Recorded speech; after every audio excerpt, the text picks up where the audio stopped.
พวกนาคยังครบบ่ล่ะนาค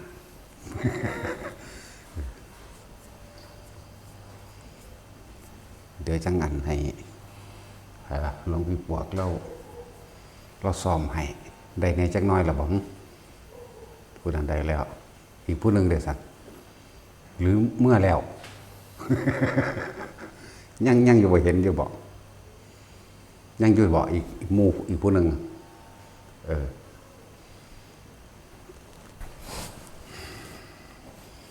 ก็ยังว่าการบวชมันเป็นของเฮ็ดได้ยากคือหยังนี้เด้ มันบ่แม่นธรรมดาเด้นะแต่คนอันเคยมีอุปนิสัยที่เคยเฮ็ดไว้ในภพก่อนศาสตร์ก่อนจังซี่เมื่อชีวิตถูกบีบคั้นฟันแทงในความฝืดเครื่องต่างๆมันสิมีทางออกของมันอันนี้แหละคืออานิสงส์อันหนึ่งมันสิมีทางออกว่าก็บ่แม่นวันนี้อีหยังดอกแต่ว่ามันสิเป็นของมันอยู่บ่แม่นว่านี้ปัญหาหรือว่าขี้คร้านบ่มีการงานนี่คดีหรือหยังก็แล้วแต่เวลามันถึงถูกบีบคั้นแล้วมันสิเห็นทางออกมันสิมีธรรมขึ้นมาเตือนแต่ของเองหรอกประกอบกับการได้ยินได้ฟังเพิ่มเติมของเก่านั่นแหละมันก็สิมีมาลักษณะนี้การบวชเป็นของยากกระดอเนาะพุทธเจ้าเกิดขึ้นได้ยากเป็นอันดับหนึ่งอยู่แล้วก็สิเกิดขึ้นได้ในพระพุทธเจ้าเฮานี่ถ้าสิเว้าด้วยนั่นก็20อสงไขยแสนกับอันที่นึกเล่นๆภายในจังนั้นบ่ทันได้เอามาร่วมเด้วัน40พุ่นเด้ถ้านึกเล่นๆบ่ได้เอามาร่วมแต่ว่าเริ่มตั้งใจจริงๆ20อสงไขยแสนกับพุทธเจ้าเฮาแต่ละอีกประเภทสัทธาธิกะนั้น40อสงไขยแสนกับนึกเล่นๆมั่งท้อถอยมั่งเฮ็ดมั่งบ่เฮ็ดมั่งนั้นนี่มั่งรวมแล้ว80พุ่นเด้อันพวกนั้นตั้งใจ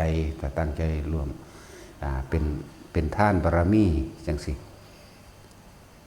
เริ่มขั้นต้นอุปปารมีทานอุปปารมีทานปรถะปารมีจังสิมาสุดตรงปรมัตถะนี่40ขึ้นมานี่บัดนี้ปรมัตถะหมายถึงเอาชีวิตแลกให้ผู้อื่นย่อมเจ็บปวดย่อมทุกข์ทนให้ผู้อื่น เสียสละตัวเองอดแต่ผู้อื่นอิ่มเด้เป็นจังซั่นตัวเองตายแต่ผู้อื่นหลอดนี่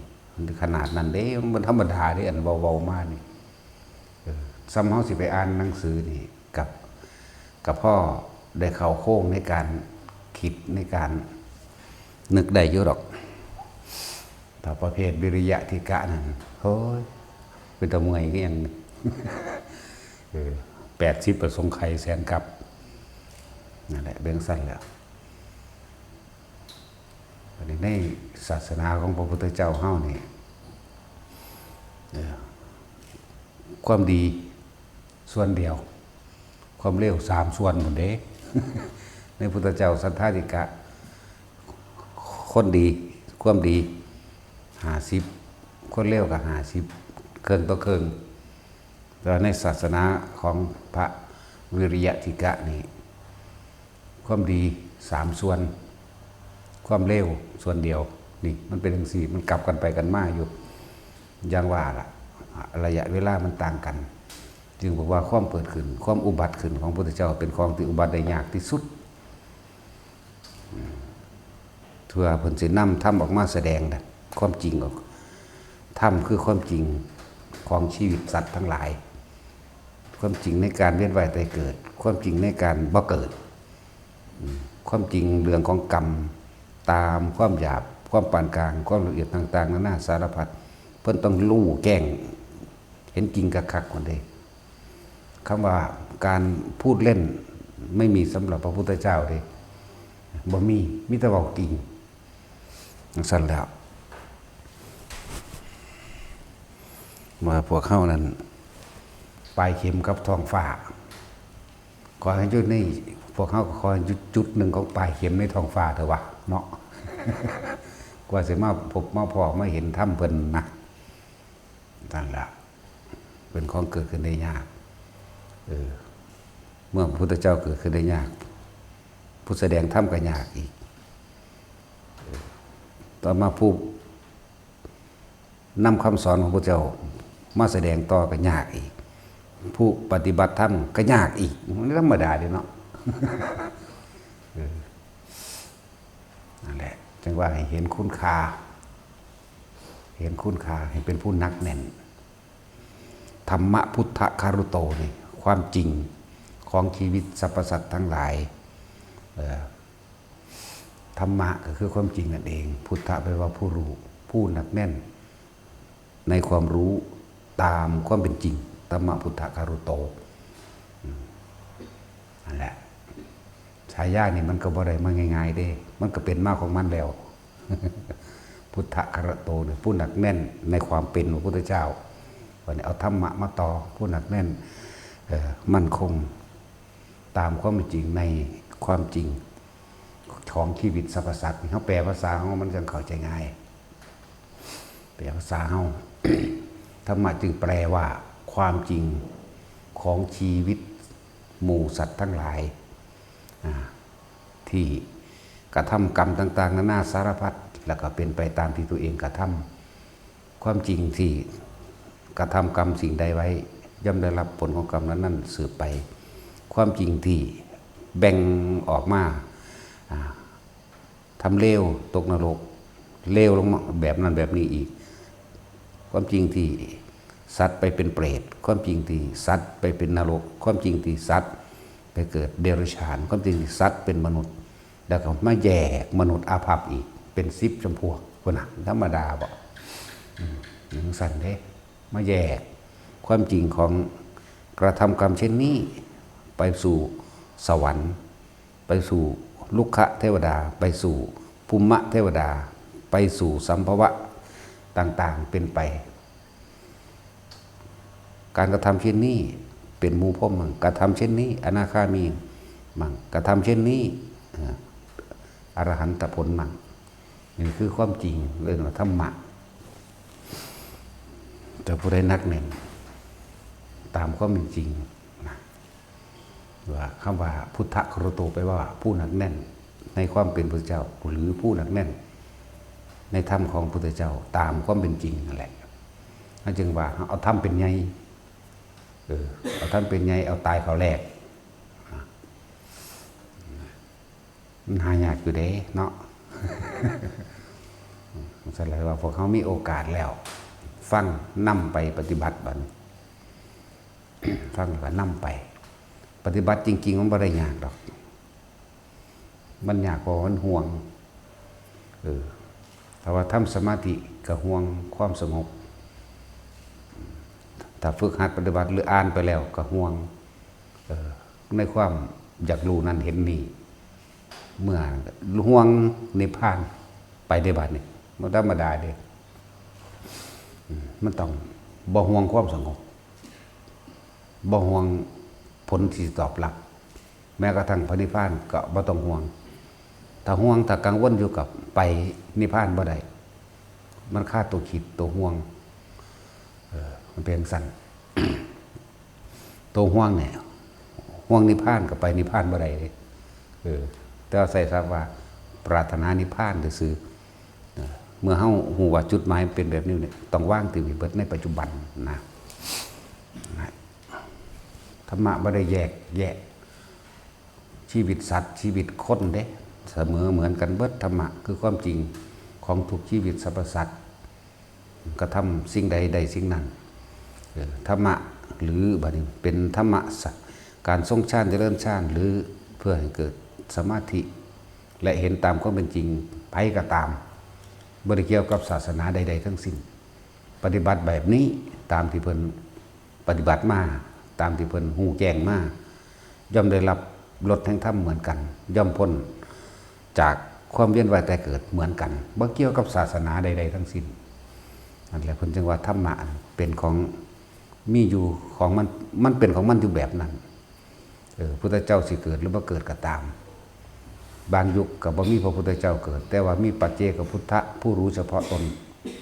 ผู้รู้เฉพาะตนแล้วก็ไม่อาจสามารถที่จะสั่งสอนบุคคลผู้อื่นนั้นได้เรียกว่าปัจเจกพุทธะเขาเจ้ารู้เขาเจ้าก็บรรลุถึงนิพพานเฉพาะเขาเจ้าบ่สอนพวกนี้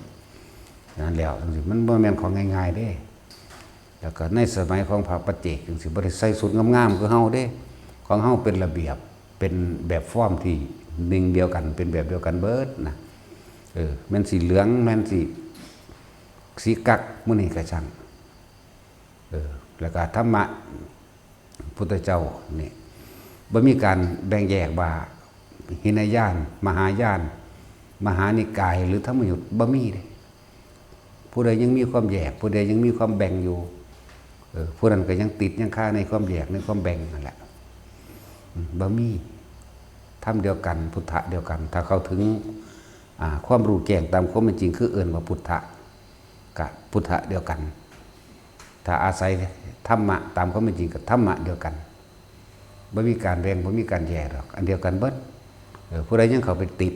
ในตำราและอาจารย์ผู้ใดยังเข้าไปติดในการแบ่งแยกว่าเทรวาทหรือธรรมยุทธ์มหานิกายยังมันก็ยังกระติดในสิ่งที่ติดนั่นแหละในสิ่งที่ยึดไว้แบกไว้นั่นเองอะไรจังว่าถ้ำเฮาจึงเอาถ้ำเป็นใหญ่นะหายากคือดอกผู้สิมาบอกแบบนี้คือมันยังค่าเก่งอกเก่งใจยังแบ่งยังแยกกันอยู่แต่ว่าบัดนี้เหมือนภิกษุนักบวชแบ่งแยกออกว่าอันนี้บาดนี้แบ่งแยกออกว่าคือโลกมันมาแบบนี้แล้วหรือเป็นมหานิกายหรือเป็นธรรมยุทธ์นั่นบ่แต่ในความปฏิบัติจริงๆบ่เกี่ยวกับมหานิกายหรือธรรมยุทธ์ถ้าปฏิบัติเหมือนกันจึงเรียกว่ามีความเห็นตกลงปรงใจเป็นอันหนึ่งเดียวกันเรียกว่าศรัทธาเสมอกันจึงจักอยู่กันได้ด้วยแม่นบ่จึงจักอยู่กันได้เด้นั่นแหละเพิ่นเลยมีแบ่งแยกจังซั่นจังซี่แม่นบ่แบ่งก็สร้างได้บัดนี้คือว่านี่คือเทรวาทหรือธรรมยุทธ์อันเดียวกันแต่เหตุบ่คือกันคืออยู่นำกันบ่ได้เด้เพราะว่าศรัทธาบ่เสมอกันนั่นบ่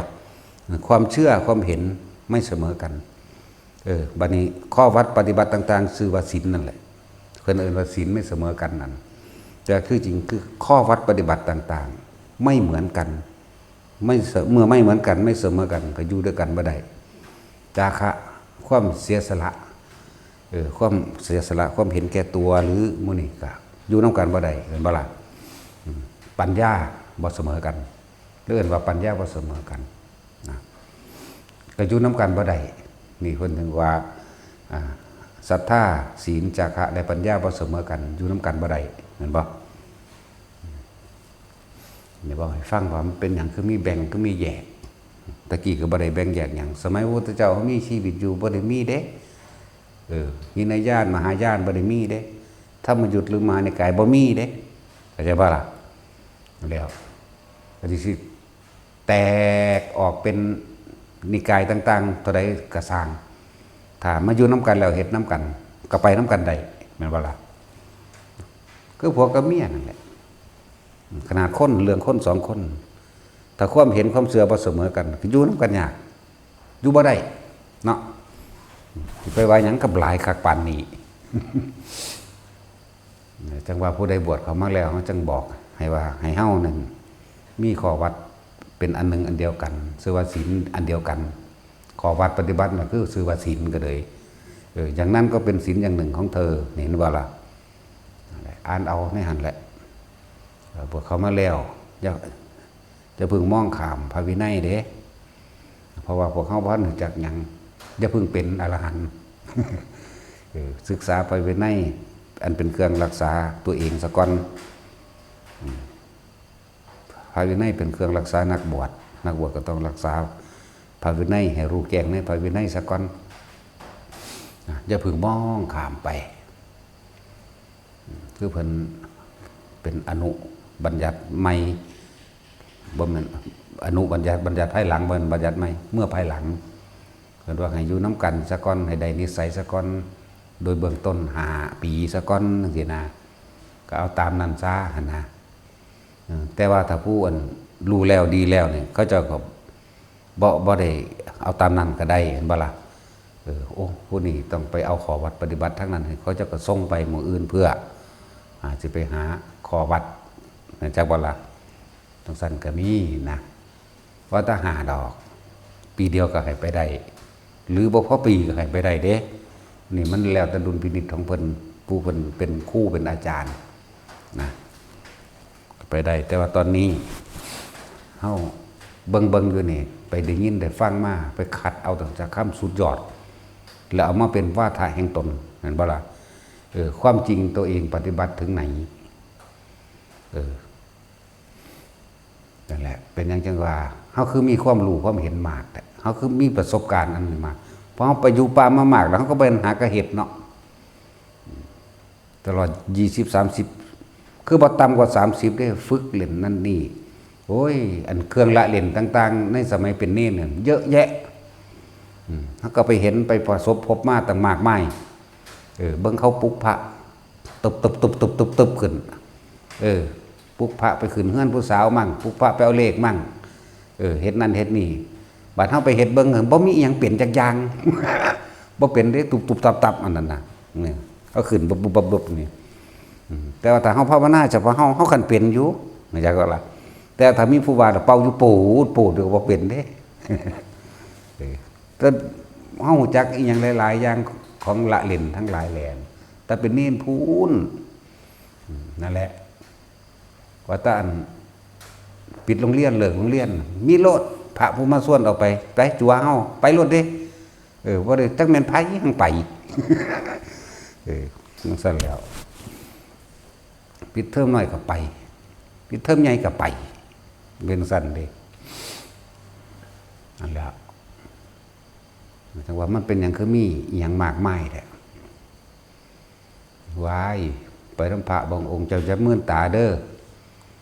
เขาจะพาคำน้ำนะคำแม่น้ำสารวินจับพาไว้ดีๆรับตาไว้ก็ย่างน้ำจอมๆนี่เด้ล่ะกาว่าบ้ามันที่สุดแล้วนะมื่นตาเบิ่งตี ปูวะลงน้ำพุ่นนะใครในมันหอดฟังแล้วบางสีก็มี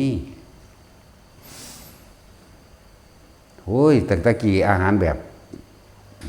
ภาคกลางหายากกระดอนเนาะลังเทือเฮานอนบ้านได้ตื่นไปบินบาทมาเด้เป็นอาหารกรุงเทพสมัยนั้นโอ้ยถอดไข่ถอดปลาทู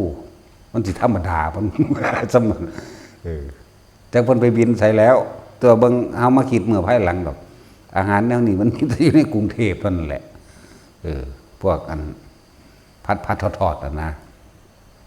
จังซี่ก็มีนั่นแหละแต่พวกอื่นเราบ่แม่นเฮาเด้เพิ่นบินมาให้กินบ่ทันตื่น นั่นแหละโอ้คือมาจอคักแต่นะบัดนี้ เอาเบิ่งก็ดู แต่เฮ็ดแนวนี้มันเสียสมาธิเฮ็ดเพ้อๆไปทั้งใหม่แต่เมื่อใดก็เฮ็ดนี่เฮ็ดมาเป็นเดือนดอก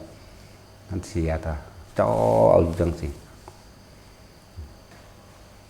จังแม่นอีหยังถ้าเบิ่งเขาเฮ็ดแต่เขาเฮ็ดคือเพ้อๆแต่คือเขาบอกเบนเฮ็ดเห็นบ่มันเฮ็ดเพ้อๆไปเด้อันนี้มาตั้งใจเอาอันว่าล่ะเดี๋ยวก็มาขยายใส่อีกได้บ่เลยนั่นแหละไปมันฝาดทิ่มมันทายต้องไปขยายเอาตัว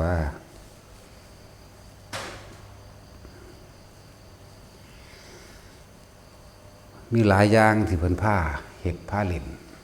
เป็นของเล่นฝึกกสิณฝึกต่างๆนะที่จริงกสิณเฮาบ่ฮู้จักว่ามันเป็นหยังดอกเฮาเป็นแต่ว่าท่านได้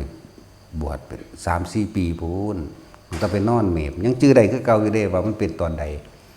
นอนเมบอยู่ซ่านน้ำเห็นเป็นขึ้นน้ำมันไหลเป็นคือจังหม่องเฮาเมบอยู่เลื่อนไปได้เลื่อนไปเบิ่งแล้วมันก็จำได้ที่บัดนี้จำได้ กลายเป็นคลื่นน้ำระยิบระยับเป็นวงกลมเบิบขึ้นประกายพึกเขาเดียวกับเปลี่ยนเป็นแนวใหม่อีกหยุบหยับหยุบหยับอยู่ในวันอะไร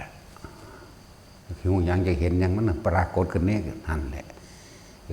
มันคิดจังสันจังสีมันก็เกิดกฏขึ้นเป็นภาพในหันเด็กวะออกมาหลดจังสีก็มีอะไรแต่มันจึงมีหลายๆอย่างเป็นอย่างคือมีแนวมาบอกให้ฟังแล้วบอกว่าเบิร์ดมันหลายโพดสารพัดแต่จะเป็นไปเด็กเห็นแนวแปลกๆก็ไปอยู่ป่าอยู่ดงตัวเด็กเห็นแนวแปลกๆให้อยู่ป่าอยู่ผู้เดียวแต่อยู่น้ำมูมันสิคิดมันสิบยานนำมันบรร่วมแต่อยู่น้ำมูมันสิบุงแต่งฝุ่งซ่านไปกับการสนทนากันการคุยกันความนั้นความนี้แต่อยู่ผู้เดียวมันยานเด้มันบ่มีแนวเพิงเด้หาที่พึ่งบ่ได้เด้นึกถึงอันหลวงปู่หลวงตาก็ยานคือเก่ามันบ่ยานแต่อยู่น้ำมูหลายๆแต่ไปอยู่ผู้เดียวล่ะเฮ้ยจักเสียงยังเป็นเสียงหยังมันเป็นวังเวงวิโวเวเด้มันก็เลยต้องอยู่น้ำคำบริกรรมกับลมหายใจแบบนี้อยู่จนว่ามันนิ่งมันดับไป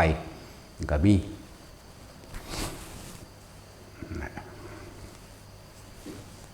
มันถึงมีประสบการณ์หลาย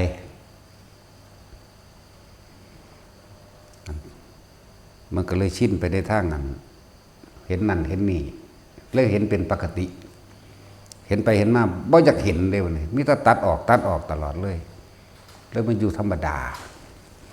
ขนาดบ่อยากเห็นก็ยังเห็นด้วยแต่กี่บ่ท่านได้ว่างจิตบ่ท่านได้เป็นหลีกคุณแล้วได้ย่างหลีกกันเอาเด้มันหลีกไปหลีกมานั่นแหละจังว่ามันบอกว่าถือเราต้องอาศัยประสบการณ์การรู้การเห็นหลายๆเขาแล้วก็จับจุดได้นะอยู่ภูเขาอยู่น้ำถ้ำน้ำผาอยู่ผู้เดียวมันค้นเนี่ยสิมาหลายปานนั้นเป็นหมู่บ้านย่างหลีกกันเอานี่ที่จริงเฮาตั้งหากบ่ฮู้โง่เองเห็นบ่ล่ะเขาย่างมาจังซี่เขาคันหลีกไปหุ่นคันมาหลีกก็มาสวกพวกนี้มันถือพวกนั้นจักสิไปจังไดดีจังซี่เด้ของแปลกๆภูมิเทวดาลุกขะเทวดากันเห็นหาได้หลีกมันบ่ทันได้จับจุดได้ว่างระดับจิตไปแบบนี้ว่างแบบนี้มันก็บ่เห็นมันตัวมันสั้นแล้วทรงที่หนึ่งทรงชั้นที่หนึ่งก็เห็นได้เป็นได้เด้ลมหายใจกับจุดอุณหภูมิเกิดขึ้นหรือปิติอย่างใดอย่างหนึ่งแต่เอาอุณหภูมิลดไปมันสิหลายเฟือเนาะหน้าลมลดมันก็เป็นของมันเองก็เห็นตามระดับต่ำๆหยาบๆอันที่สองมามีตั้งแต่อุณหภูมิเกิดขึ้นซื่อก็เห็นละเอียดขึ้นไปอีกอันที่สามนี่อยู่โล่งๆโปร่งๆอยู่แบบบ่มีความคิดอีหยังนี่อิ่มอยู่ซื่อๆนี่ก็ละเอียดขึ้นไปอีกก็ไปเห็นแบบนึงอีกโอ้ยกว่าถึงจากวิธีว่างจิตได้นะนั่นแหละเห็นดูเขาบ่อยากเห็นฉันจะเห็นนั่นเห็นนี่โอ้ยมันเข่าปับมันก็ไปของมันเองเลยเนาะจังสิเนาะก็ไผหรอกว่าเนาะกับหลวงตาเทพหลวงตาเทพก็เห็นดูอยู่เด้แสดงธรรมอยู่ทั้งต่อใหม่แหละเดี๋ยวอาตมาจะแสดงธรรมนะจัดโยมว่าเด้หลวงตาเทพเอาอีหลีเด้นี่เราเห็นดูตัวนั่นแหละเกือบเอาบ่ได้เห็นไปเห็นมันสิเป็นบ้าใครอยู่แล้วฟังดูนั่นแหละจะอยากเห็นเถอะบ่ต้องห่วงเห็นบ่ต้องห่วงเป็นบ่ต้องห่วงใดๆทั้งสิ้นเน้นย้ำบัดนี้เอาแบบธรรมดาเฮานี่ย่างไปตามถนนหนทางหรือเดินทางหรือเดินจงกรมตามที่เฮาตั้งไว้นี่จับลมหายใจได้หรือยังฮู้ว่าแต่ของย่างกับลมหายใจเนี่ยฟังไว้โลดมื้อนี้ก็ดีเฮาเห็นเฮาหายใจได้นั่นเป็นอันว่าใส่ได้ล่ะหายใจว่าหลักย่างไปย่างมาน้ำวัดนี่แหละ ตามนั้นหรือแม้กระทั่งบิณฑบาตยังรู้ลมหายใจได้หรือยังเฮาเลี้ยวเบิ่งนั่นเลี้ยวเบิ่งนี่ก็สร้างเด้บาดนี้แต่ว่าความรู้สึกเฮาอยู่กับลมหายใจความคิดเฮาบ่ไปนำสิ่งที่เห็นเด้นี่แหละเอาแค่นี้แหละจะเอาซ้ำใดอีกนั่นว่าล่ะแค่นี้นะมันสิไปซ้ำใดบ่ต้องไปห่วงดอกอันเห็นนั่นเห็นนี่หรือว่าเจ้าของสิบ่รู้เอาทิ่มแล้วก่อนความอยากรู้อยากได้อยากเป็นนั่นแม้กระทั่งความสงบก็บ่ต้องไปห่วงเพิ่นห่วงเพราะว่าเฮาฟังมาสงบดับปึ๊บแบบนั้นแบบนี้ที่เฮาได้ยินได้ฟังได้อ่านมานั่นบ่ล่ะพุ่นมันไปอยู่ในอดีตคือมันไปจำในหนังสือนั่นละเอิ้นว่าอดีตที่จำมาเอาอาจารย์นั้นว่าหลวงปู่เพิ่นว่าหนังสือว่ามันไปห่วงข้างนะเอาเถอะหน้าเอาแบบนี้ตามื่นดีอยู่ดีๆนี่แหละตอนย่างไปกับลมหายใจใดนี่นั่นแหละฝึกพวกนี้ทีแรกเฮาอยู่เฉพาะเฮาเองย่างไปย่างมาเฮากับรู้ลมหายใจเจ้าของนะเนี่ยบ่ต้องไปพิสดารอีหยังดอกเอาแค่นี้ย่างเลี้ยวพุ่นเลี้ยวพี่แต่ความคิดบ่ไปแต่นำสิ่งที่เฮาเห็นเฮาได้ยินนะอยู่ในความรู้สึกนี่มันก็คิดบ่ออกบ่ได้ครับตานั่นแหละเอาได้แค่นี้เท่านั้นจังว่าเขาเน้นสมาธิลืมตาสมาธิบ่ได้เข้าบ่ได้ออกดอกแต่มันตั้งมั่นอยู่จังสันของมันผู้ตั้งมั่นในลมก็ลมเลยผู้ตั้งมั่นในอุณาโลมโหลดก่อนจะถึงอุณาโลมใดมันก็ผ่านลมคือเก่าของตัวมันว่าล่ะมันก็ชินกับลมแล้วบัดนี้จังหาเครื่องอยู่ในระดับของไผของมันเรียกว่าล่ะ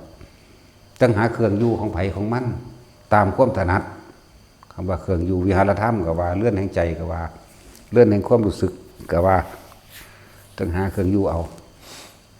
นั่นแหละเขามีสติเขามีสัมปชัญญะขนาดนั้นมันเบาหลงลืมดอกนะอันเวลามันสิตายจริงๆมันก็กลับมาล้มเพื่อเก่านั่นแหละแล้วเขาจึงเน้นล้มก็ต้องไปสนความพิสดารก็มีอยู่ดอกทางบ่ได้สนใจยางนางบาดนี้ถึงระดับว่าคุยกับหมู่ลู่ล้มได้ใช่ว่าลาเนี่ยคุยกับหมู่เบาไปแต่ว่ามันหูลู่ล้มได้เด้นั่นแหละคุยกับหมู่กับเบากับลู่ล้มได้ที่แรกก็ฝึกไปจังซั่นแหละตามทางที่เฮาเฮ็ดไว้เพื่อให้มันมีสติต่อเนื่องนั่นแหละคนเฮามันขาดการต่อเนื่องส่วนมากที่มันขาดมั่งเป็นนั่นนี่มั่งสำหรับพวกกันฆราวาสบ่ต้องมาถามเอายอดดอกเด้อพวกเจ้ายังห่วงความรวยอยู่เฮ็ดไปตามนั้นสักวันจะมาถามแล้วอันนั้นคืออันนี้คือแล้วต้องทำยังไงอย่าพึ่งป๋าผัวป๋าเมียมันได้สักวันเนาะแท็กซี่แต่เขาก็ตอบให้คือเก่าล่ะว่าถ้ามูนักบวชแท้ๆมันก็ยังจักสิซ้ำใดเนาะนักบวชที่ปราศจากการงานแล้วปราศจากหนี้สินปราศจากการเงินปราศจากความกังวลในการทำมาหากินแล้วกินเทเดียวแล้วเนี่ยก็ยังเฮ็ดได้ทำใดกันนะส่วนอันที่ว่ามาถามว่าตยอดมันบอกจังซั่นจังซี่ทำยังไงจึงจะต่อเนื่องจังสิป๋าผัวป๋าเมียมาก่อนนี่ให้คำตอบแล้วมาเอากักมันบ่ซั่นถือว่ามาภาวนาจะหามือ7 มื้อเจ้าเฮ็ดให้มาได้หามือ7 มื้อน่ะนี่ป๋าซะก่อนป๋าชั่วข้าวก็ได้ เนาะภาวนาไปโอ้ยสิ้นเดือนละหนีมาอีกแล้วแหน่มันก็สำนันหนึ่งตัวนี่ตัดดอกอันนั้นตัดดอกอันนี้ทกส.โอ้ค่าเทอมลูกโอ้ยอันนั้นอันนี้ไปอีกเนาะบ่ต้องกังวลเรื่องสั้นดอกทำได้เท่าที่ทำได้นั่นแหละเดี๋ยวมาทำเอายอดมันจะเป็นสัญญาที่มันจะเป็นความรู้จำมันติดขวางความจริงที่เจ้าของกำลังเห็นอยู่เข้าใจว่าล่ะนี่แหละ ถ้าเฮากะเฮ็ดไปนั่นแหละฝึกบิณฑบาตก็เป็นการเดินจงกรมนั่นแหละบิณฑบาตกับมีสมาธิตั้งมั่นอยู่ที่ลมหายใจสำหรับผู้มีเครื่องอยู่เป็นปกติโดยอุณาโลมแล้วก็อยู่อุณาโลมหรืออยู่ในความรู้สึกในกายว่าบางทีมันก็อยู่หน้าผาก บางที่ก็ขึ้นหัวบางที่ก็ลงหน้าอก หรือเคลื่อนไปตามที่ต่างๆอันใดก็ได้ที่เป็นความรู้สึกอยู่ในกายเฮาแต่มันอยู่บางใดก็รู้อยู่บางหันใช่บ่ล่ะรู้สึกนั่นแหละบ่ต้องบังคับบ่ต้องใดๆมันทั้งสิ้นจังว่าเฮ็ดจังใดเฮาสิรู้สึกตัวได้ตลอดเท่าตายเฮ็ดได้เท่าตายโอ้ยจบเลยศาสตร์นี่จากวันนี้นี่ก็ว่าเน้นย้ำผู้เขาเจ้ามาบวชแล้วนะเขาบ่ได้ห่วงเงินห่วงงานห่วงลำห่วงรวยห่วงหนี้ห่วงสินแล้วนั่นแหละเฮ็ดเอาสำหรับพวกคฤหัสถ์ว่าท่านได้บวชเฮ็ดได้ที่เท่าเฮ็ดนั่นแหละบอกว่าอย่ามาถามเอายอดมันส่วนมากมันกับถามเอาแล้วไปจื้อเอาแล้วเฮ็ดยากเนาะเอาไปเอามามันบ่แม่นเท่านั้นเด้จำได้แล้วไปเถียงกันเด้คนจำทำได้หลายนี่ คนเอาความรู้จำไปไปจากไปเถียงเอาชนะกัน แล้วก็อ้างผู้นั้นอ้างผู้นี้มาเป็นผู้ยืนยันว่าความเห็นตัวของถูกเด้เนาะจริงๆเด้นี่อะไรเถียงเขาเถียงกันเรื่องเลยที่เถียงเฮ็ดหยังสู้กับไปอยู่ป่าลงเบิ่งเนี่ยไปหยังสู้สิยานหรือสู้สิบ่ยานสู้สิห่วงเงื่อนบ่สู้สิห่วงบ้านบ่มาล่ะนี่แม้ความจริงมันนะเอาตัวเองออกไปอยู่กลางป่าน่ะกลางภูเขานั่นน่ะอุ้ยตามมาวัดมันก็ขับแห้งอยู่บ่หาตะกลางป่าดอกเนาะอยู่นี่ทั้งสบายเบิดทุกอย่างอยู่แล้วพุ่นมันยังห่วงอยู่บ้านพุ่นสิไปวายหยังก็ไปอยู่ถ้ำอยู่เขานั่นแล้วมันเป็นเรื่องง่ายๆเด้แนวหมดนี่ความคิดมันอยู่น้ำหนีความคิดอยู่น้ำลูกน้ำเมียน้ำผัว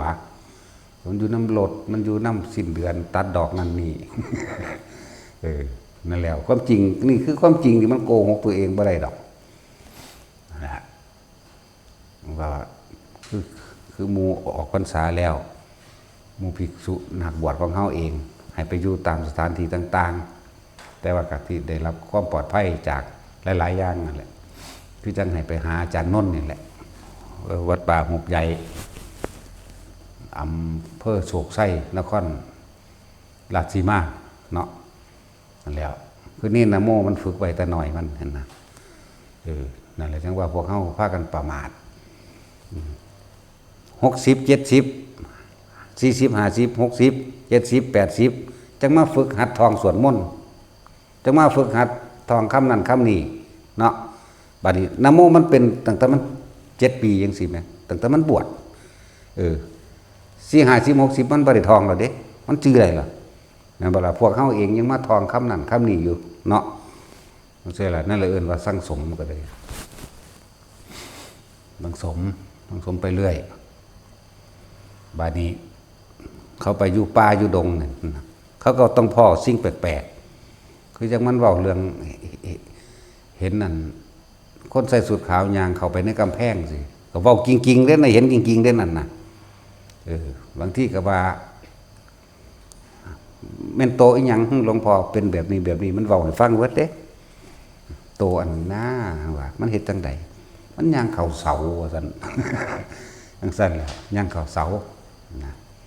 เฮาก็เว้าบ่ให้มันย้านอุ้ยมึงไม่เอาของไปใส่เอาเด้อหลวงพ่อสิพาออมกินถ้ามึงใส่บ่ได้กูสิออมมึงอะไรบัด ก็จังซั่นแล้วก็เขาไปเห็นไปรู้มาแต่เล็กแต่น้อยเขาก็เว้าได้ตามที่ประสบการณ์ของเขาเองเขาก็เว้าได้แต่ของเขาไปเห็นจริงๆบัดนี้ผู้นั่งอยู่เฮือนหรือพระสังฆโอ้ยเว้ายังพุ่นเว้าเรื่องพระอินทร์พระพรหมไปพุ่นแล้ว โอ้ยนั่นแล้วประสาทเบิดแล้วพวกจังซั่นสาวว่าท่านได้กล้าไปเด็ดเดียวบินเดียวหรือเข้าไปทางใดอยู่นะแต่ไปป่าหลายๆคนก็ยังย่านอยู่เนาะนั่นแหละนะโมมันฝึกไว้แต่น้อยแม้นมันบ่พ้นศาสตร์นี้ศาสตร์ต่อไปมันก็ได้เร็วขึ้นแม้กระทั่งการท่องจำในบทสวดต่างๆธรรมจักรบ่อนัตตลกนสูตรบ่อทิฏฐปริยสูตรบ่อันบ่ล่ะเขาเจ้าสิฟังแค่รอบ2รอบจื้อได้เลยก็คือหลวงพ่อตอนเป็นเด็กน้อยจื้อได้เบิดเด้อันที่พระเพิ่นไปสวดยังอยู่ในบ้านจื้อได้เบิดพอแต่เขามาบวชบ่ได้สวดบ่ได้ท่องหยังอีกท่องอันเพิ่มเติมแต่อันที่บ่ได้เท่านั้นเด้ บ่ได้มาเริ่มต้นใหม่ตั้งแต่อิติปิโสภควาอะระหังสัมมาเด้บ่ล่ะบ่ได้มาเริ่มต้นแบบนี้เด้สวดแนวใหม่ไปเลยโอ้อันนี้แปลกๆเว้ยท่องกันท่องดำ2-3 รอบนึงเด้มันสิยาวปานใดใดคือเก่านั่นแหละเพราะว่ามันเป็นของบ่เสื่อมไปดอกอันสิ่งทั้งหลายสัญญานั่นน่ะเพียงแต่ว่ามีผู้เปิดประเด็นในมันจักก็ล่ะเหมือนกันแหละกับพวกที่ว่าชีวิตมันทุกข์มันเห็นทุกข์คักแล้วมันก็เข้าใจธรรมมันเลยหาวิธีทั้งออกเมื่อมาปฏิบัติเพื่อให้ตัวเองพ้นออกจากสิ่งที่เป็นทุกข์อยู่จังว่าการบวชมันก็ต้องมีอุปนิสัยมากคือการแต่บัดนี้เฮาก็บ่ฮู้ว่าเฮามีหรือบ่มีถ้าบ่เริ่มต้นในก้าวแรกยามใดสิเริ่มนั่นบ่ล่ะคือนะโมเอามันน้อยๆน่ะนะมันคืออยากบวชก็ของเก่ามันมีอยู่แล้วมันไม่เห็นพระซื่อๆมันก็เจ้าเขาโดดเด้นั่นแหละมันเปิดของเก่ามันมีอยู่แล้วแต่ที่แรกมันปิดบังไว้พอแต่มาเห็นปุ๊บมันสิดูดเขาเลยเด้คือเขาก็มากแล้วอันนะจังเป็นสั่นจังเป็นตาน้อยได้โอ้ยบางพวกเฒ่าสิตายยังบ่จักหยังอยู่ ตาชิ้นกระเฒ่าสิตายแล้วก็จังว่าสิจักหยังเด่นเนาะแล้วโอ้ยมีจริงคนนั้นอีกเด้ผัวกับเมียขี่มอไซค์ซาเล้งมาบ่แม่นซาเล้งเลยเว้ยธรรมดานี่แหละมาเขาเฮ็ดหยังหั่นนะเขาใส่บาตรกันพระเป็นร้อยเต็มแถวคนใส่บาตรอากลากจอดรถถามเฮาว่าเขาเจ้าพากันเฮ็ดหยังหั่นนะเป็นตะเงิดบ่โอ้ขนาดอยู่ในทำกลางหม่องว่าเจริญสูงสุดเด่นยังมีผู้ต่ำสุดมาไกลเฮาอีกอยู่ แถมสมมาถามว่าเขาเจ้าเฮ็ดหยังโอ้ยโคตรพ่อคนแม่งบ่เคยพาไปวัดบ่ก็บ่เคยเห็นบ่ใส่บาตรเนาะบ่ฮู้จักฮอดใส่บาตรสิไปว่าอีหยังก็สิว่ามาเว้าเรื่องนี้เรื่องปฏิบัติธรรมหรือแม้กระทั่งว่าสิไปเว้าอีหยังกับเรื่องที่เฮาเผาศพบ่สวดบ่หยังเผาไปเลยแน่บ่ได้ฮู้จักแม่งหยังบาดนี้แม่นบ่ล่ะจั่นน่ะสิไปเว้าหยังกับเรื่องบาปเรื่องบุญสิไปเว้าอีหยังกับสักยะทิฏฐิวิจิกิจฉาสังโยชน์นิวรณ์โอ้ยแล้วซาดแม่นบ่แต่ใส่บาตรมันก็บ่เคยเห็นว่าเขาเฮ็ดหยังอยู่เงิดบ่ล่ะกูเงิดหลายจังโอ้กูเงิดคักน่ะนะเงินหัวเงินจนหัวป๊าดตัวบ่จักเขาใส่บาตรหัวถึงตัวยิ้มผู้เดียวบ่หัวหางแต่นั่งอยู่เดียวแนวนี้ก็มีอีหลีเนาะเด้อมันอยากหัวพี่น้องตัดสินนั่นแหละปึกอีหลีเด้เนาะโอ้ยลูกเขาอีสันดานปึกเขาเฮ็ดหยังหั่นนี่แหมเอาอาลักษณะคนใส่บาตรมันบ่มีมันบ่เคยเห็นบ่จังแต่ต่างว่าเขาเฮ็ดหยังแหมโอ้ยกูก็เงิดหลาย40-50 ปีแล้วเด้นั่นถามว่าเขาเฮ็ดหยังเฮาบ่จักน่าสิเอามาเว้าได้นี่ ได้แต่ยิ้มซื่อๆนี่แล้วปาดโธบ่จักหยังกว่าก้อนหินนี่ก้อนหินยังฮู้จักความกว่านั้นอยู่ ได้สั่งสมพวกเฮาเฮาบ่ฮู้ดอกว่าเฮามีแบบใดบ่แบบใดนะว่าเฮาได้เฮ็ดไว้ในศาสตร์ที่แล้วบ่แต่ว่าเวลาใดแต่มันเป็นทุกข์เพิ่นอยากมาเข้าหาธรรมตัวเฝ้าหาธรรมปฏิบัติธรรมแสวงหาหนทางพ้นแห่งตนเองตัวนั่นแหละว่าการบวชเป็นของเฮ็ดได้ยากอยู่บวชเข้ามาแล้วสิถึกหม่องปฏิบัติหรือบ่ปฏิบัติอีกก็ยากเข้าไปอีกเด้เนาะแล้ว คือฆราวาสเราเรื่องอรหันต์โอ้ยอย่าเว้าท้อมันเกินความจริงที่ตัวเองเป็นอยู่นั่นน่ะร้อยทั้งล้านเถอะนะอย่าเว้าท้อก็เว้าก็แสดงไปตามมันตามสมควรแก่ฐานะหนึ่งฐานะหมายถึงฐานะที่ตัวเองจึงเป็นฆราวาสอยู่แม่นว่าล่ะสมควรแก่ฐานะสมควรแก่เหตุที่ตัวเองเป็นอยู่นั่นแหละเว้าเรื่องฌานเว้าสมาบัติได้อยู่ดอกแต่ว่าจะเว้าถึงแม้กระทั่งพระอรหันต์ว่าแต่ของเป็นนั่นนะเข้าใจว่าสอนได้แสดงได้ฆราวาสก็แสดงธรรมได้สอนได้แต่จิตเปรียบเทียบในสมัย คืออันจิตตครหะบดีนั่นนะแล้วเป็นพระอนาคามีเหมือนเดิมเห็นบ่ล่ะนางคุจุตราหญิงลังค่อมแล้วก็บรรลุธรรมเพื่อกันได้ล่ะแต่ว่าเราก็บ่ได้เลยเถิดในความรู้ของเราเด้บ่ได้เลยเถิดในความรู้นะ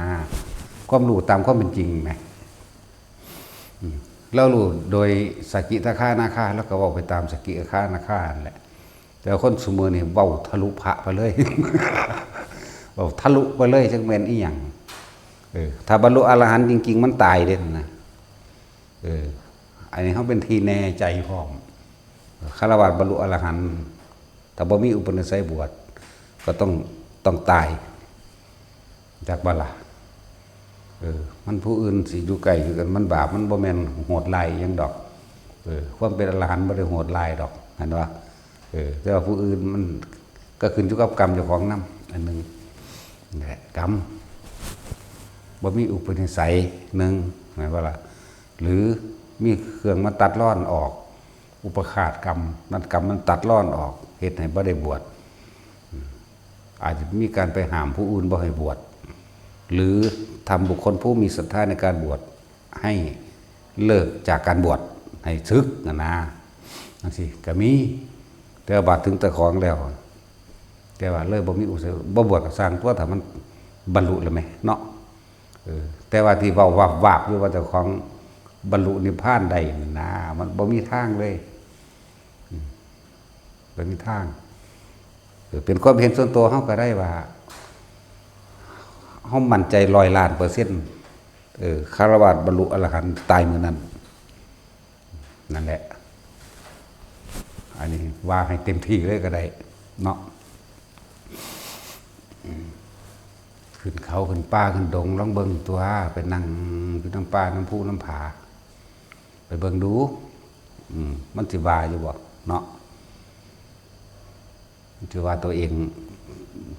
วางเลยว่าห่วงบ้านบ่ห่วงเฮือนบ่โอ้ยอย่าพึ่งว่าเลยถ้าคิดสิไปก็บ่จักไปอยู่เนาะจังซี่ใช่ละเรื่องบอกหมู่พระภิกษุเฮาเอาเต็มที่โลดนะทุกที่สุดให้มันสุดทุกจากบอกให้มันเห็นทุกเห็นธรรมเห็นความจริงในตนเองนั่นแหละให้มันสุดไปเลยให้มันทุกที่สุดให้มันสุดทุกคือมันโสตายมันกล้าเป็นกล้าตายจากวันนี้คือมันถิ่มมันต้องเลื่อยความตายความเจ็บความปวดความกล้าความกลัวต่างๆให้มันเลื่อยไปเลยไหมเอาศาสตร์นี่ก็มึงให้มึงได้นะแม่นบ่ล่ะตั้งไว้เฮ็ดไปในปัจจุบันนั่นแหละแล้วจังสั้นก็สิมาเที่ยวเวียนบ่ายอีหยังอยู่นี่มันก็เห็นบ่แห้งแล้วคำสอนสะสมพวกนี้ก็สะสมไปพวกเมสซี่มันบรรลุอะไรอยู่ดอกเขาถือนี่เขามาตรา18แล้วเข้าใจว่าล่ะข้อ3มันมีหยังซั่นคมราคะบ่แม่นเพราะเห็นบ่สั่นตัวข้อ3ของศีล8มันก็บวชอยู่แล้วพวกถือศีล8นั่นน่ะมันก็บวชอยู่แล้วว่าต้องมานั่นดอกบ่หาแต่ศีล10ดอกพระก็บวชศีล10นึงเด้รู้จักบ่พระก็บวชศีล10นึงเด้อย่ามาอ้างว่าศีลหลายเถาะศีลหลายกับบาปหลายแล้วว่าจักบ่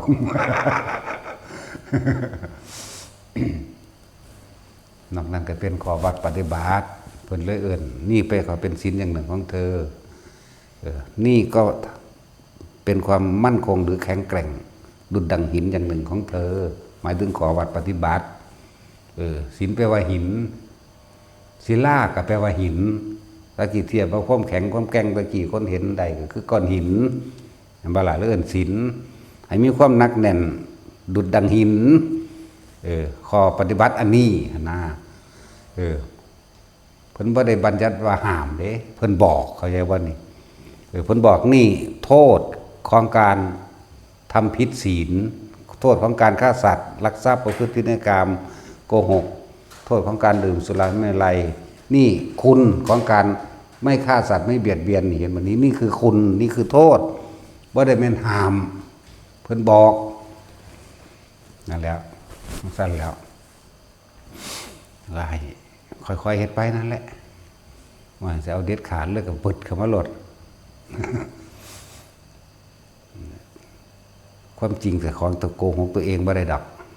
มันสิบอกกับผู้อื่นนั่นได้ก็สร้างคือเก่าแหละตัวเจ้าของตัวบ่ได้ทั้งไปพวกเข้าฝึกหัดหรือสะสมหรือสั่งสมไปนั่นเองคนที่เคยสู้ว่าเคยบวชตอน60มันบ่พ้น50ยับลงมาเด้ศาสนาเข้าใจบ่นี่บ่เปรียบเทียบได้บวช50ยับมาบวช40เด้บัดนี้ยับบ่บวช30นี่ไหลมาเรื่อยๆได้บัดนี้เป็นจังซั่นคือหนทางมันสั่นเขาเข้าใจบ่นี่หนทางมันสั่นเขาไม่บ่เปรียบเทียบซื้อดอกแต่ว่าทุกคนถ้าเฮ็ดได้จริงศาสตร์นี้ได้ทั้งนั้นมองมันง่ายมีอยู่แล้วแม่อยู่กับลมแม่เนาะว่าต้องไปอยากรู้อยากเห็นนั่นนี่ดอกอยู่กับลมเฝ้าระวังความคิดเจ้าของก็เลยเอาความรู้สึกมาไว้กับลมถ้าลมหายแสดงว่าความคิดไปหม่องไม่แม่นบ่ซั่นอันนี้มันคิดมันเฝ้ามันจ่ออยู่ในลมหายใจย่างก็เห็นแต่ของก็เห็นลมหายใจอยู่ในนี่แหละยืนก็เห็นเดินนั่งก็เห็นนอนก็เห็นเอาไปมาถ้ามันชินแล้วทุกกิริยาอาการใดเบิดแม้กระทั่งคุยกันกับหมู่ก็ได้มันก็เห็นได้ถ้ามันเลยขึ้นไปหันอีกบ่จำเป็นต้องเฮ็ดหยังก็ได้นะอย่าเพิ่งเอาบังหัน รู้จักบ่อย่าเพิ่งเอาบังหันเอาหม่องอยู่กับลมมันแล้วจนมันสิเป็นเอาเองดอกเลยตัวนั้นไปอีกมันสิเป็นเอาเองนั่นแหละสำหรับคนที่หลายอย่างก็ดอกสิเว้าเทียบนั่นเทียบนี่นะสำหรับคนดูแลรักษาคนป่วยก็ให้ฟังธรรมให้จับลมฟังธรรมไปพร้อมผู้ใดมีพ่อแม่ป่วยหรือญาติป่วยหรือไผก็ตามมันก็เจ้าสิมักหรือบ่มักก็สร้างพอใจบ่พอใจก็ตามก็ยัดเยียดไปซะก่อนเนาะเวลามันจนตอกจนมุมมาจริงๆนะมันบ่มีผู้ใดถอดความรู้สึกเจ็บปวดร้อนหนาวให้เจ้าของได้เด้มันคือกระดูกสิแตกออกอยู่ดิบ่ธรรมดาเด้เป็นคือกระดูกสิแตกออกคือกับมีอันใดอันหนึ่งดึงเนื้อออกจากกระดูกหรือแหวกเฮาออกไปเด้บาดสิตายก็คักกันนี่ขนาดเฮาฝึกมาพอแห้งก็ยังเป็นธรรมดาว่ะโอ้ยมันยังขี่หมาอยู่ว่าแต่ของเก่งซั่นตายซี่รู้จักว่าล่ะว่าซั่นสิเว้าได้บ่โอ้ยขนาดมันยังไหลไปทำความเจ็บปวดอยู่นั่นเสร็จแล้วตะกี้โอ้ยอันประเภทว่าไปเที่ยวหันเที่ยวนี่สวรรค์นรกหรือภพภูมิหรือป่าหิมะพาโน่นเบิดนั่นแหละภูเขาคันธมาศเป็นแบบใดสิกริเป็นแบบใดยุคคันท่อนเป็นแบบใดพวกนี้เป็นแบบใดแล้วนี่เป็นองค์จักเบิดนั่นแหละนั่นแล้วประมาทเห็นบ่นั่น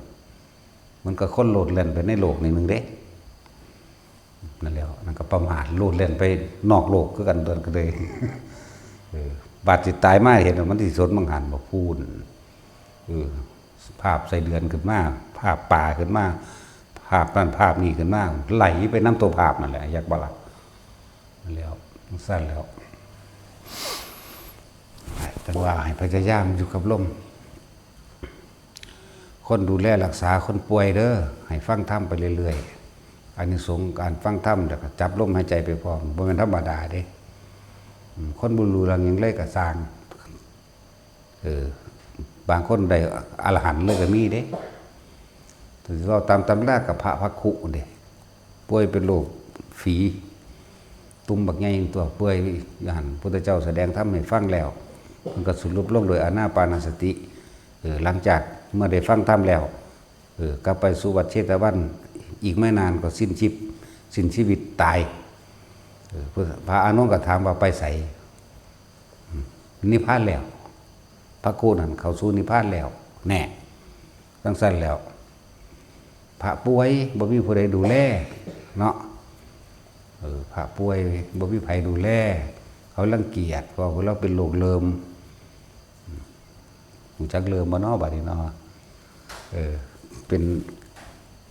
ตุ่มขึ้นมาแล้วแตกแล้วก็เป็นหนองน้ำเหลืองไหลน้ ตามแข้งตามขาตามร่างกายนะแต่โรคเริ่มบางผู้ใดจะเข้าใกล้ก็รังเกียจพุทธเจ้าก็เลยเอาผ้าไปเซ็ตเอาผ้าสูบน้ำเซ็ตก็เกิดความเย็นอีกอย่างหนึ่งก็คือมีความระลึกนึกถึงพุทธคุณหมายถึงคุณของพุทธเจ้าบ่ได้สวดหยังเด้จักบ่เด้พุทธเจ้านี่เพิ่นแบบว่ายิ่งใหญ่สุดอยู่แล้วเนาะพาโตเพิ่นคือลดโตลงมาเสร็จตนสุดโตให้กูน่ะความหมายเขานั่นจักว่าล่ะ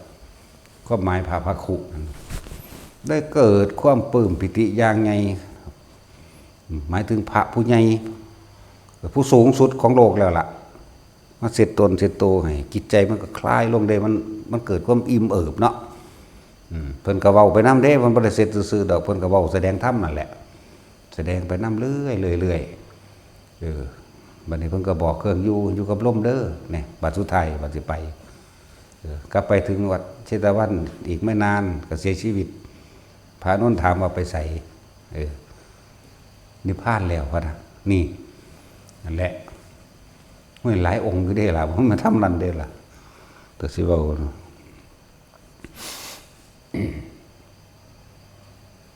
แล้วก็สันตติอมาตย์ก็เพราะว่าฟังธรรมนั่นเด้ล่ะเป็นอรหันต์นังขาคนนั่นฆราวาสบรรลุธรรมล่ะนั่นฆราวาสบรรลุนิพพานล่ะตายเมื่อนั้นทั้งสั้นล่ะจิตตคฤหบดีเศรษฐีแล้วเป็นพระอนาคาบัดแล้วตายก็ลงไปอรหันต์มาเด้ล่ะจะว่าล่ะ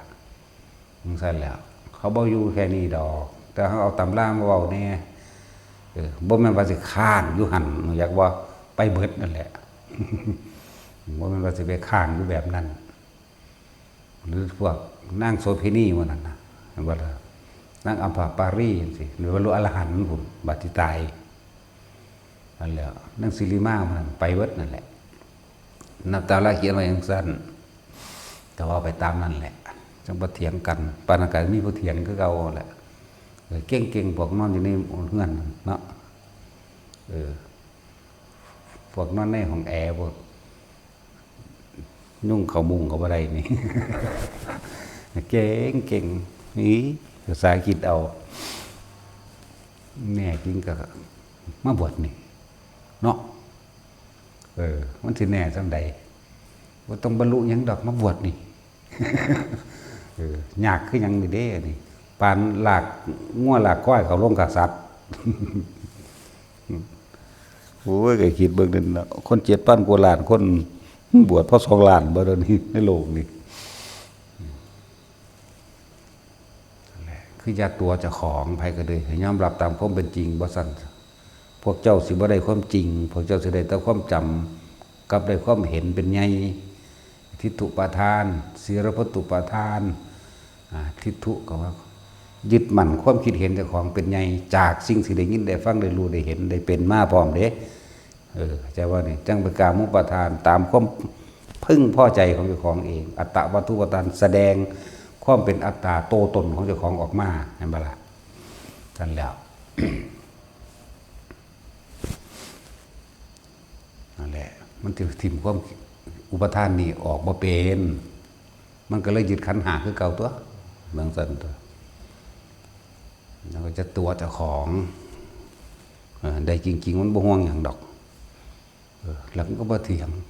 มันบ่เอาอัตตาตัวตนมาเถียงดอกมันก็มีคนเถียงเฮาในหั่นแหละผู้ใดจักรู้อนัตตาได้เพิ่นว่าเพิ่นถาม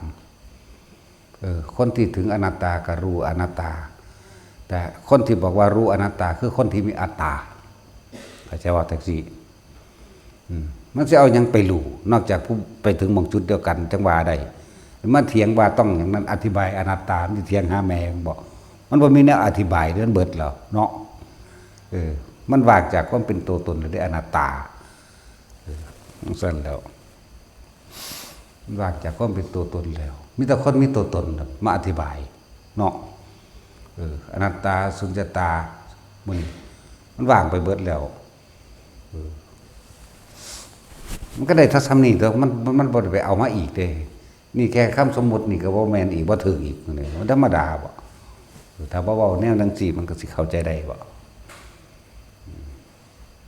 มาบวชแตะก่อนบักหลามาเบิ่งมาเบิ่งซะก่อนสิได้ส่ำใดนั่นแหละสำหรับอันคนที่ถามการดูแลคนป่วยเด้อเปิดธรรมะให้ฟังฝึกกันจับจุดอุณหลมหรือดูลมหายใจเข้าออกให้ได้อานิสงส์ก็เว้าอยู่เรื่อยๆนั่นแหละฝึกกันอยู่หั่นเฮ็ดจังใดสิ่งแถวนี้บ่พ้นก็ตายมันมีทางบ่มีทางพ้นจักคนตายคือเก่านั่นแหละเวลามันเจ็บมันปวดแท้ๆนะมันบ่มีผู้ใดซอยเฮาได้เด้ในความรู้สึกฮ้อนเข้าไปในกระดูกนี่ธรรมดาบ่คือมันสิแตกออกนี่เอาถ้าบ่ได้จับเก็บหรือเอานั่นนี่มาเฮ็ดให้เฮาหายจากความรู้สึกนั้นได้สั่นล่ะก็ต้องฝึกอยู่กับลมนั่นแหละอานิสงส์มันมีตั้งมากมายแม่นบ่ได้ตอนนี้มันก็ไปต่อข้างบนได้เด้ต่อข้างบนได้การฟังธรรมมื้อนี้อย่าคิดว่ามันมีอานิสงส์หน่อยเด้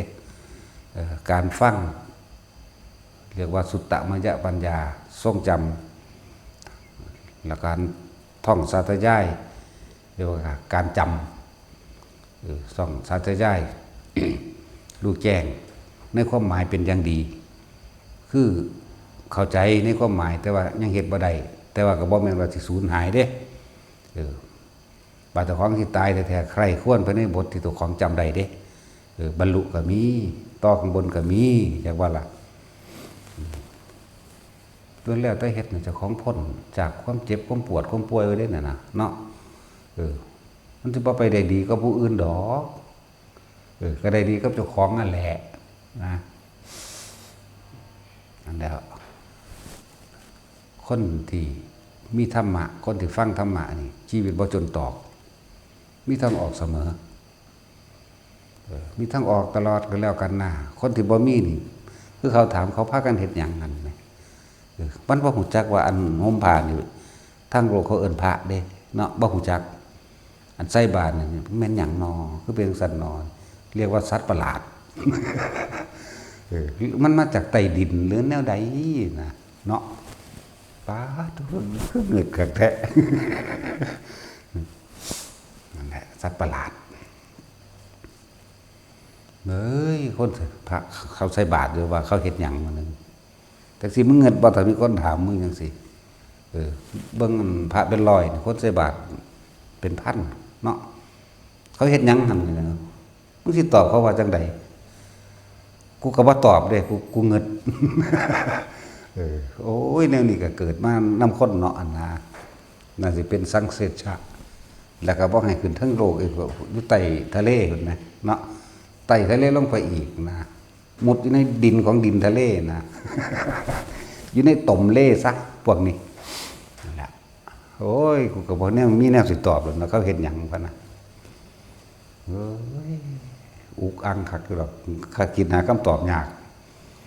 แต่สินจะไปบอกเขาเด้อพี่น้องเจ้า พี่น้องเจ้าเนาะอันเฮ็ดจังสี่เป็นจังสี่ใส่ผู้อันมีคมผ่าเหลืองๆหัวโลนๆมีบาทแล้วเขาจับเข่าใส่จังสี่เขาเอิ้นว่าใส่บาทจะไปบอกเขาเด้อ อันนี้เขาเอิ้นว่าใส่บาทเขาเท่าตักบาทเทโวตัวมันบ่จักดอกตักบาทเทโวเนาะนั่นแหละทำมาสร้างสมเอามันสิฮอดใส่ป่ะอายุ40-50 ปีมันยังมาถามแนวจังซี่อยู่เนาะแต่สิมันจะเริ่มต้นย่ำใดวะคำถามสำหรับคนถามมันเกี่ยวกับคนป่วยดูแลคนป่วยนะการนี่แหละให้เขาเจ้าฝึกอยู่กับลมเปิดฟังธรรมก็ได้หรือทองถ้าสิเลือกทองบทใดก็มันก็ได้ทั้งนั้นแหละเกิดความสงบได้ทั้งเบิดนั่นแหละแต่ว่าทองส่วนการฟังก็ฟังธรรมะที่เพิ่นบรรยายเกี่ยวกับ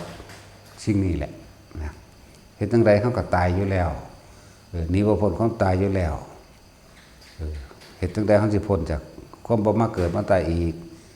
ก็อยู่กับลมหายใจนั่นแหละตายก็ตายน้ำลมหายใจเกิดมากับลมหายใจแท้ๆยังบ่รู้ยังบ่เคยรู้จักว่าเจ้าของมีลมหายใจเนาะความคิดพวกเจ้านั่นอยู่แตะกับทรัพย์สมบัติอยู่กับงัวกับควายหมาแมวเป็ดไก่นกน้ำเลือกสวนไร่หน้าสวนยางสวนอ้อยสวนมันอยู่กับเสื้อผ้าชีลายงามอยู่กับเครื่องสำอางอยู่กับสร้อยแหวนอยู่กับเงินนี่เห็นบ่นี่เคยอยู่กับตัวเองบ่เคยอยู่แต่กับผู้อื่นก็แล้วกันน่ะเนาะแต่เว้าจังซี่บ่ฟังบ่เข้าใจเด้จังซั่นแล้วบ่เคยรู้จักลมเจ้าของก็ว่ามันก็ตายทันตัวเด้แต่เว้าแต่เถียงมาที่จริงมันบ่ได้เข้าถึงบุญถึงบาปหยังดอกบ่ได้ถึงอันนั้นดอกเวลาเว้าอยากเอาชนะกันโอ้ยอีสัตว์นรกโลดนั่นตัวเนาะมันชินแล้วนั้นแต่ว่าเลยเว้าไปแบบบ่รู้ตัวแต่ว่าความชินมันเว้าอยู่เรื่องบุญเรื่องบาปของบ่แม่นเว้าแบบนี้โอ้ยอีนักบุญใหญ่เอ้ยนี่เว้ากระแทกกระทันกันโอ้ยอีบาปว่าโอ้ยอีนรกถ้าผู้ใดไปฝึกหัดปฏิบัติโอ้ยอรหันต์ไงเอ้ยเด้ เนี่ยเนื้อเว้าแนวนี้แหละถ้ามันเว้าก็ดีที่มาฟังจังซี่ได้อย่างใดเป็นเรื่องละเอียดเฉพาะตนเป็นเรื่องที่นำไปฝึกหัดปฏิบัติตนเองว่าสะสมไปเรื่อยๆเอาว่าเฮ็ดตอนนี้จะไปเฮ็ดตอนใดก็ยังว่าอยู่ว่าบวชศาสตร์นี่จะไปบวชศาสตร์ใดก็ฝึกไปเรื่อยตัว คือเว้าเรื่องสวดมนต์ต่างๆสวดเฮาบวชเขาว่าเฮาบ่ได้สวดเด้เฮาบ่ได้มานั่งกลุ่มทองเด้อันพวกผ่านมาหลายๆที่ใส่อยู่ในโลกน่ะที่ใส่อยู่ทั่วโดยทั่วไปบ่ได้ไปนั่งท่องจำอีกเอาอันใหม่เลยจังซั่นแหล้วอันใหม่ก็บ่ได้นานอีกเด้2-3 รอบ2-3 รอบก็ปิดไว้ทองปิดไว้ทองเขาเดียวนึงได้ล่ะนั่นแหละเพราะว่ามันมีของเก่าส่ำใดก็ชื่อว่าได้ล่ะก็เก่านั่นแหละเก่านั่นแหละบัดนี้พวกเฮาเฒ่าๆหาก็มาฝึก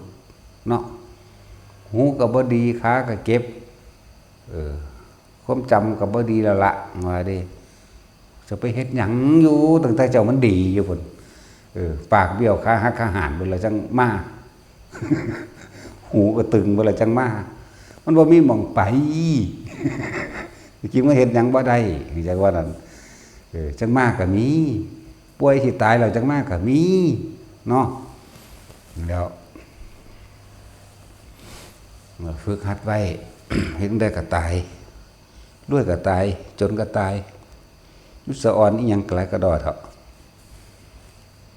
สาสาเกิดมาหากินซ้ำตาย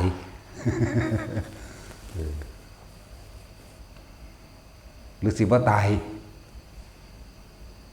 นี่น้อยจะเอาอายุจัก200 ปีอยู่บ่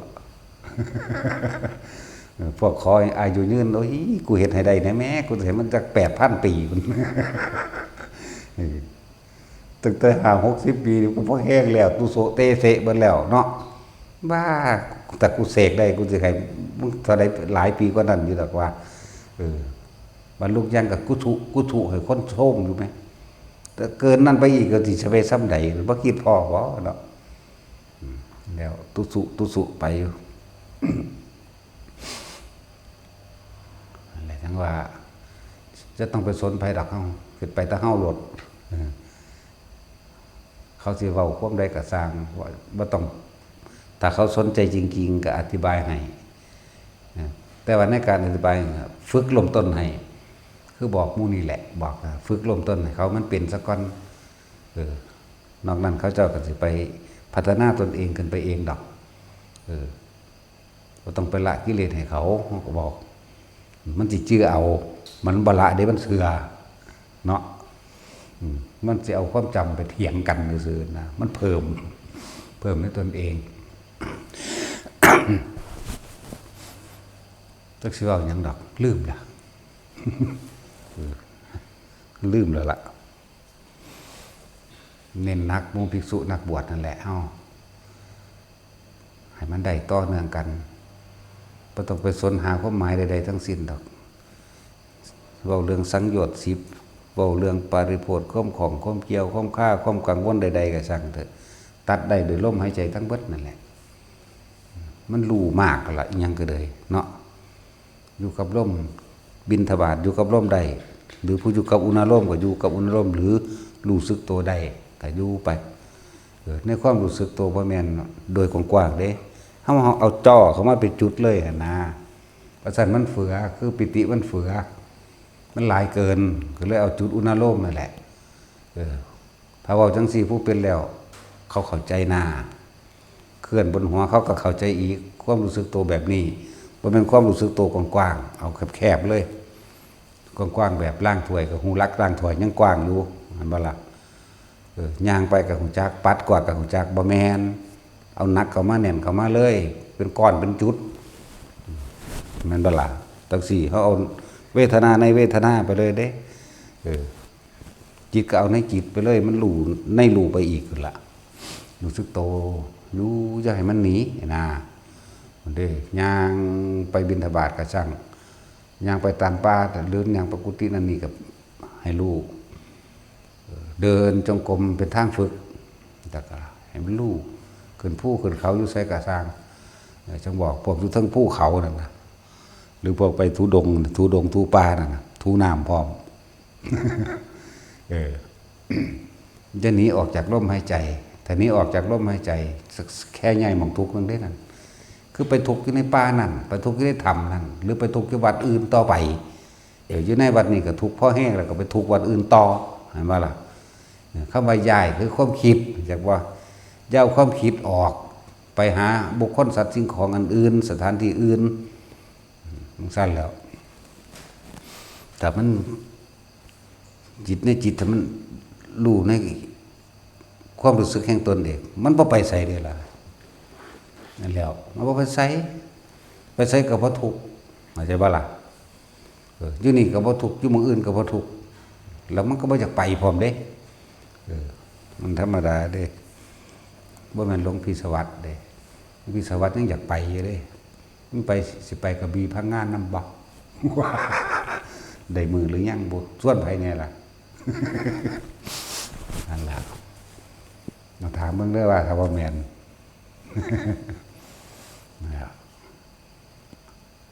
ถามเบิ่งเด้อเพิ่นได้อยากพิสูจน์เนาะหลวงพ่อนี่เดาแม่นเด้เนาะหังว่าแม่นหมอดูหมอเดาหังเดาแม่นนั่นนะถามเบิ่งเด้อเล่าส่วนไผเป็นหมู่ถ้าหลวงตาหลักแม่นบ่หลวงตาหลักแล้วส่วนไผเป็นหมู่บ่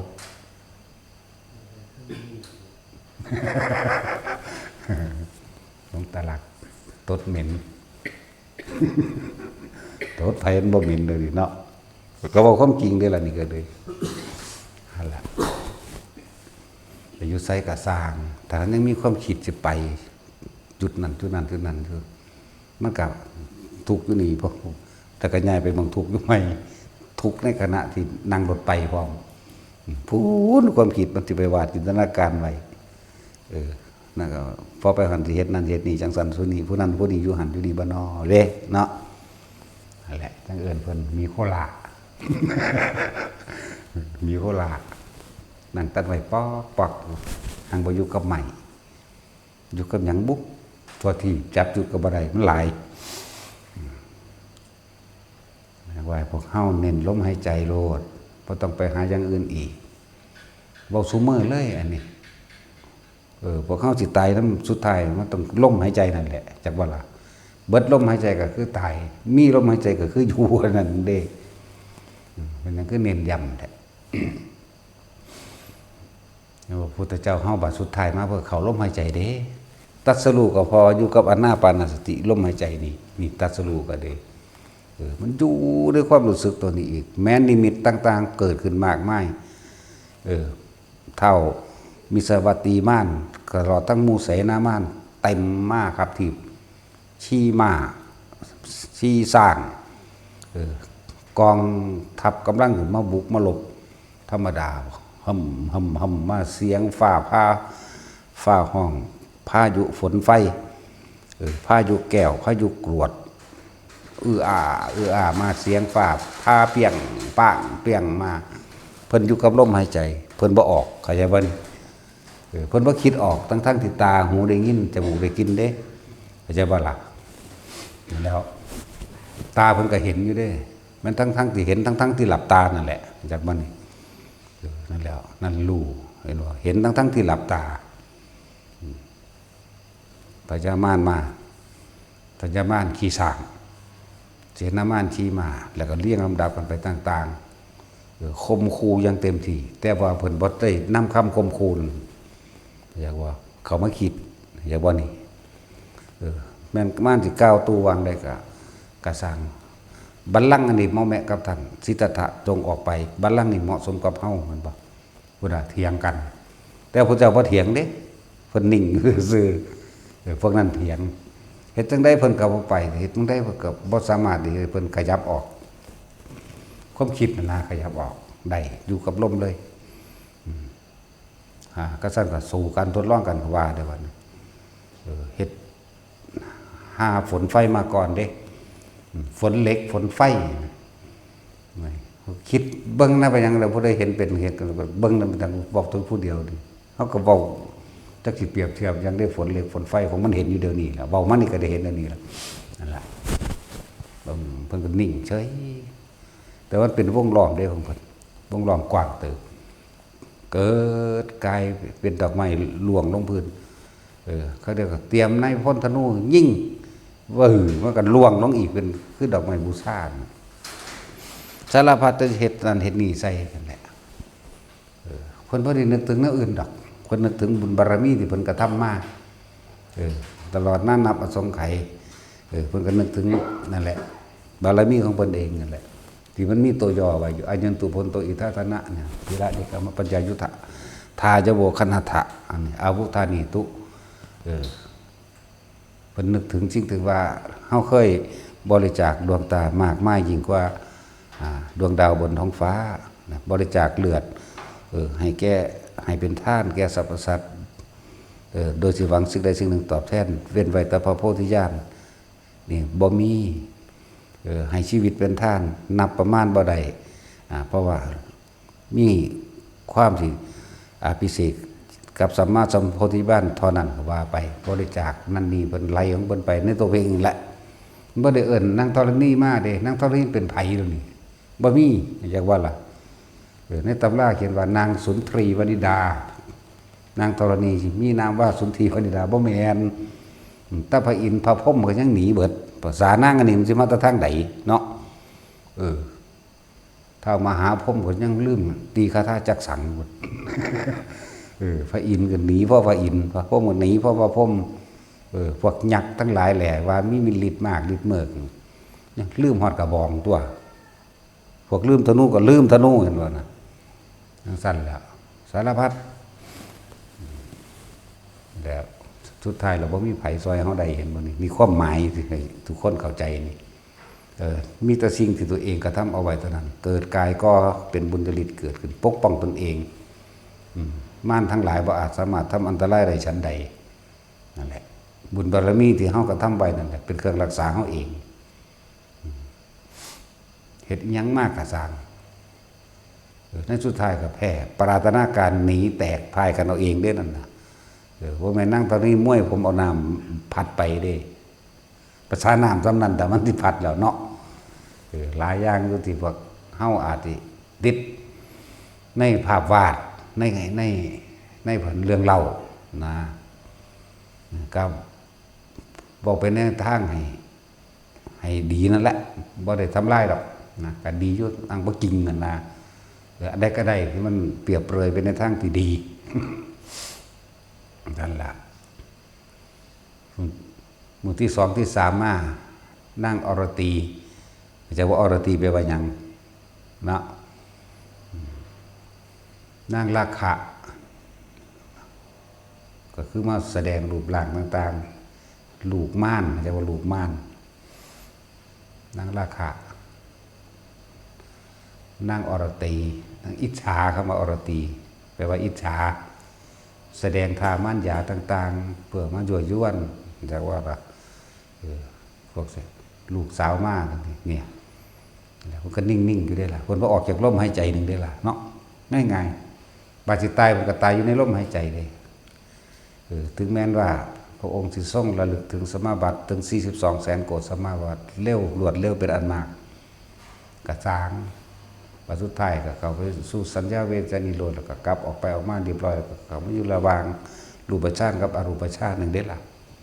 ตายในแบบนั้นหนึ่งเด้ล่ะว่างเบาอย่างเลยจากวันนี้นั่นแหละโอ้ยบอกไปก็ซึ้งลึงคือเก่าหามึงเอาสมาทาน